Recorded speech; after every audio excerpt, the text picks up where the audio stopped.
Hey guys, Trent here with Sonar Pros. And a common question we get about our dedicated wiring harness is, how does it lay out and how long is it? So when it comes to ordering a harness direct from us, we have our harness builder available on our website. That is going to allow you to pick and choose what our harness supplies power to, and most importantly, you're going to provide details on your boat. Generally speaking, if it's ordered on our website through the harness builder, we are building the harness to your boat. So we will actually adjust lengths of console runs, bow runs, module runs to what make and model boat you have, because every boat is a little different. Battery placement, console lengths.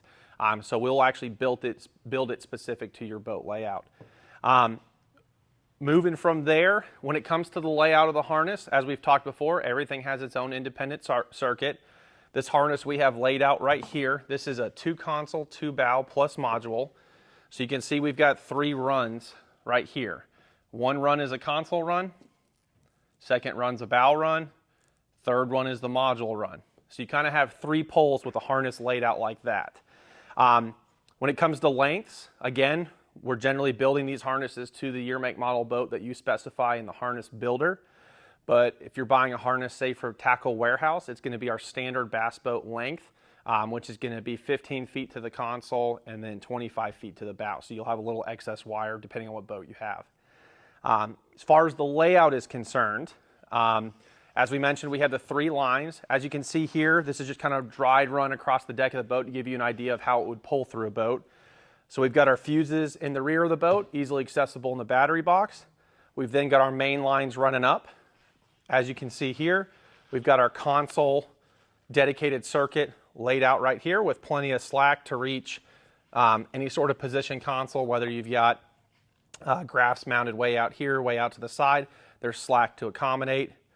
And then we've got our secondary lines. Again, this harness is a 5-source harness, so it's got a lead for a module and a lead for the bow.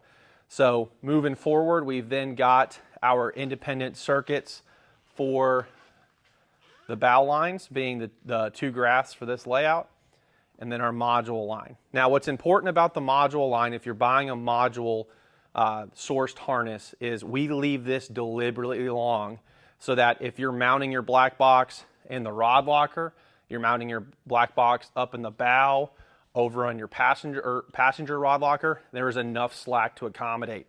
And when it comes to the amperage of most black boxes, they really don't pull more than 1 to 2 amps.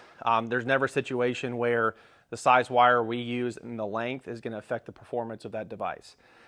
So this really gives you the option to have flexibility to mount that black box wherever you want, depending on what boat you have.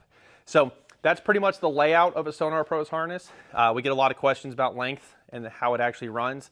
That's a pretty good mocked up layout of a 5-source harness. Again, depending on how many devices you have, your harness might look a little different, may have less lines or more lines. But if you're interested in the Sonar Pros harness, you can go to sonarproselectronics.com, where we've got plenty of information and can answer any of your questions.